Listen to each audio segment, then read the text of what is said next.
Take a deep breath in. As you breathe in a resourceful feeling of relaxation. And as you exhale, just allow feelings of worry, tension, or stress to leave your body in your outward breath. That's right. As you breathe in and breathe out, I want you to focus your attention on your gut. And I want you to hold an image of a glowing white light there in the center of your gut. I want you to accept that this is a healing white light. I want you to imagine this has come from the future. Powerful technology that can heal anything that it's in the presence of. And as you imagine that healing, glowing ball of white light there in your gut, imagine it starts to expand. And as it expands, I want you to get a sense that everything around your gut is being healed. I want you to think of your gut right from your stomach, your lower intestine, your large intestine, all the way down, as being something that is healing. Feel that glowing white light healing your gut. And I want you to create an image in your mind of your gut healing in whichever way makes sense. Perhaps you're familiar with nanotechnology. Microscopic robots that can go into the body and act like cells, healing tissue, repairing anything that's broken. And perhaps with this glowing ball of white light there in your gut, you can imagine millions or billions of tiny microscopic robots repairing all elements of your gut. Perhaps you can imagine them taking away toxins, dead cells. They're not just repairing it, they're clearing it, cleaning it, optimizing your gut. I want you to imagine that they are feeding the microbiome with whichever ingredients is necessary to remove unhealthy bacteria and to support that good positive bacteria for a healthy gut. Everything is being repaired. As you continue to breathe in and breathe out, just accept that while I continue to talk,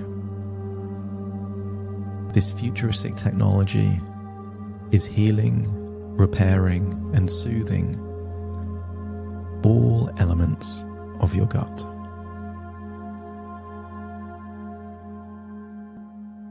I want you to use the power of your imagination to imagine a safe place. This might be a room, a building, or an outside area. But I want you to imagine you're there, in that safe place. And I want you to imagine something is happening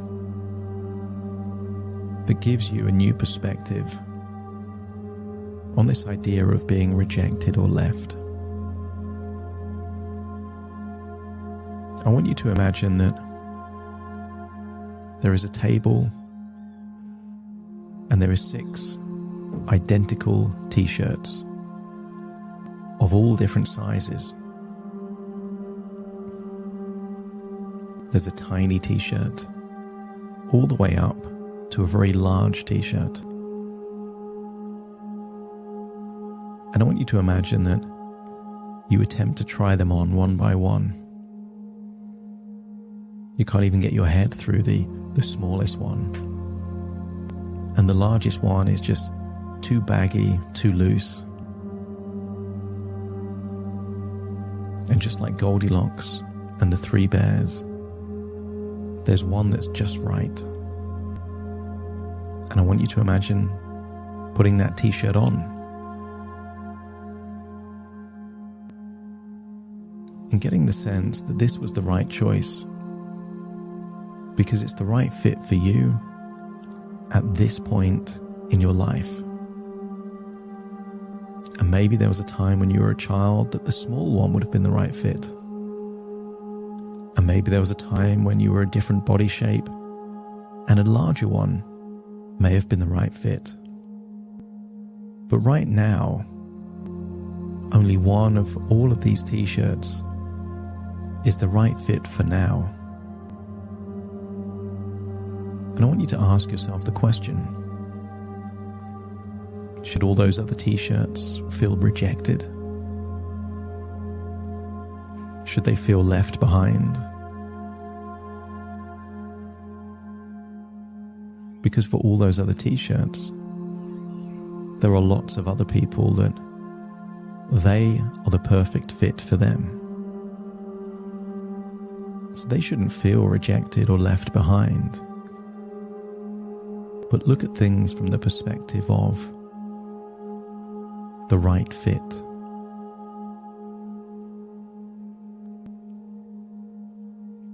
I want you to imagine going into a supermarket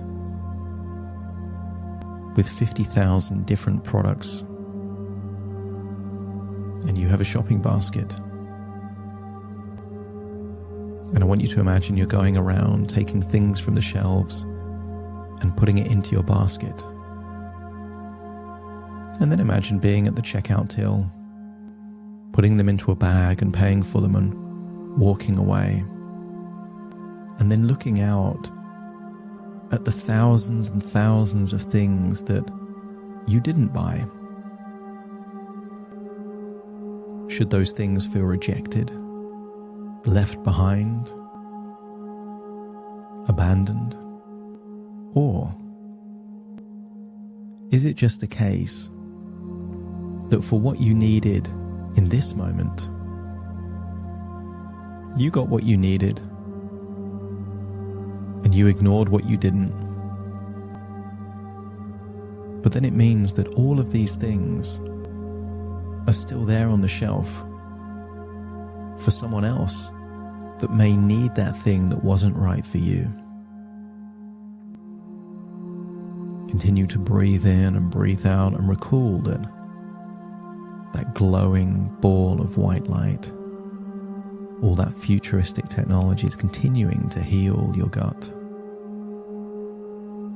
changing your biochemistry, healing those adrenal glands,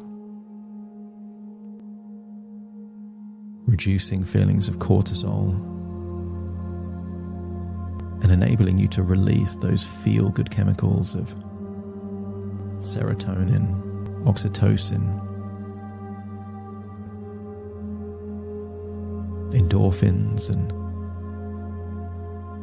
even dopamine, the things that make you feel good.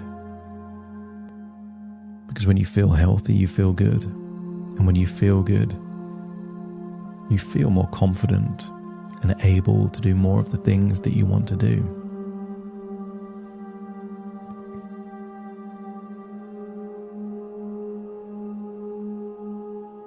I want you to imagine that you're watching a TV screen and you're seeing the lottery. And I want you to imagine that you have a lottery ticket in your hand. And then you see the numbers being read out on the screen. And those numbers are not your numbers.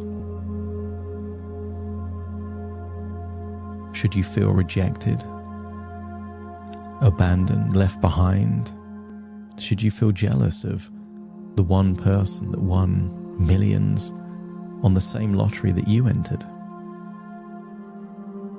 I want you to get a sense that in so many areas of your life, there is a natural state of acceptance.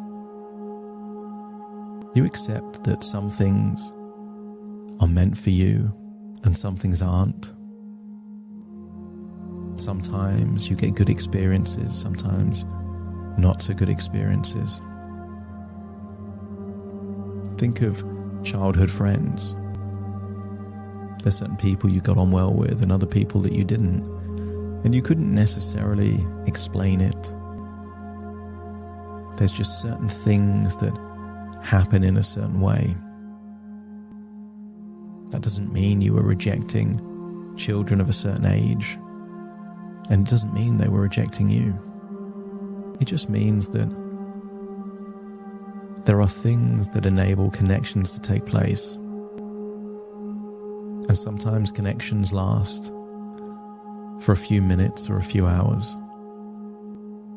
Sometimes connections last for a few days, a few weeks, a few months. And sometimes connections lifelong relationships that last a long time. But all these things are temporary. When you zoom out and look at a universe of billions and billions of years old,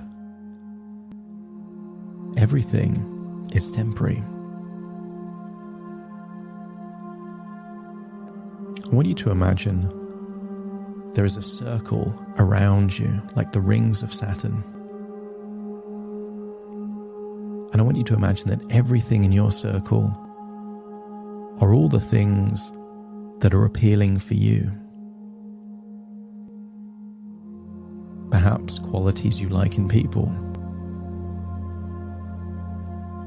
personality traits, maybe physical things that you like, the way someone smiles, the way they talk, if they're positive, if they dress well. And just imagine that all of these things are just things that you happen to like. And you acknowledge that not everyone else likes what you like, but they don't need to. What's in your circle only has to be of interest to you. But I want you to accept that everyone has a circle spinning around them. Some of these circles are small, and some of these circles are really big.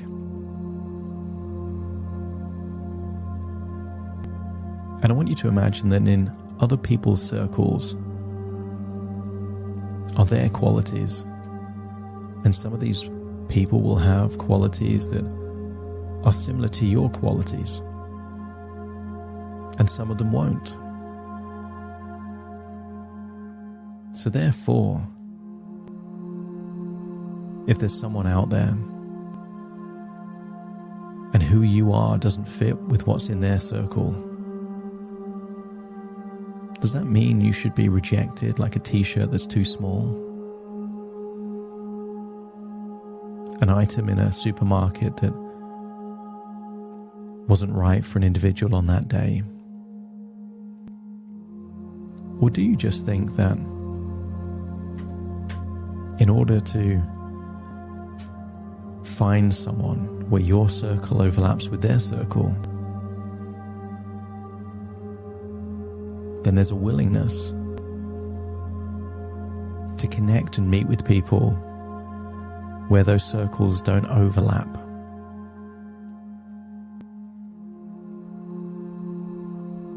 You can't win the lottery if you never buy a ticket. And you can't meet someone with an overlapping circle if you don't interact with people in general. If your unconscious mind accepts that rejection means that you're applying the wrong rules of the game to a wrong situation, just let me know by nodding your head. You can't play football by following the rules of chess. And while there are certain circumstances in life where someone can be left behind, someone can be abandoned or rejected, to apply that to this world of human connections doesn't seem to make sense.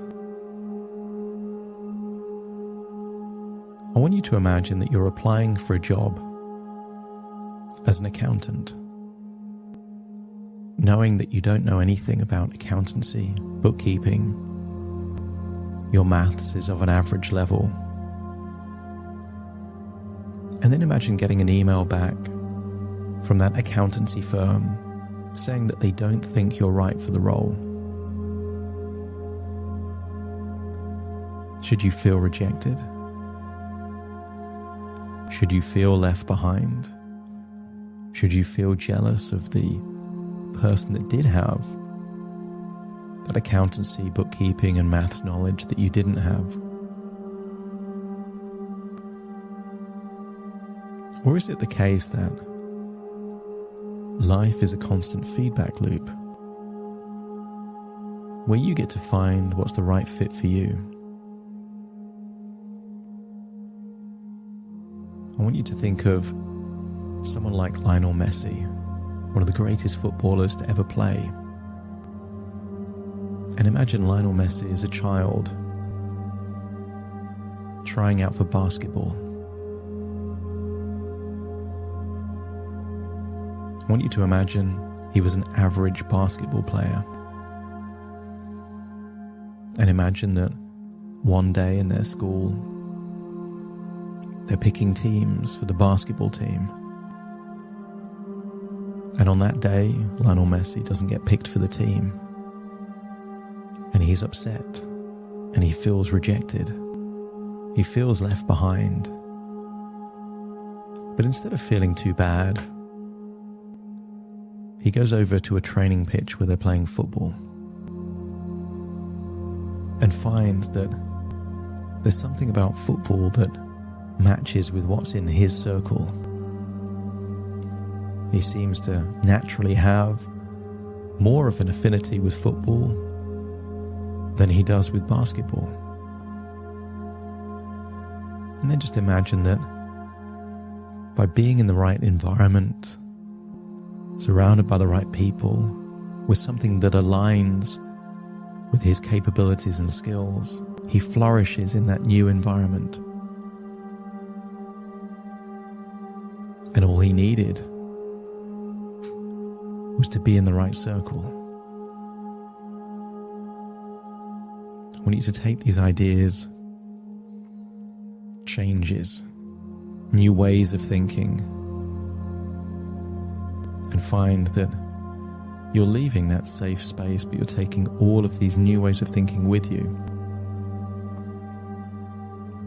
Finding yourself back in the present, listening to my voice. As you take a deep breath in through your nose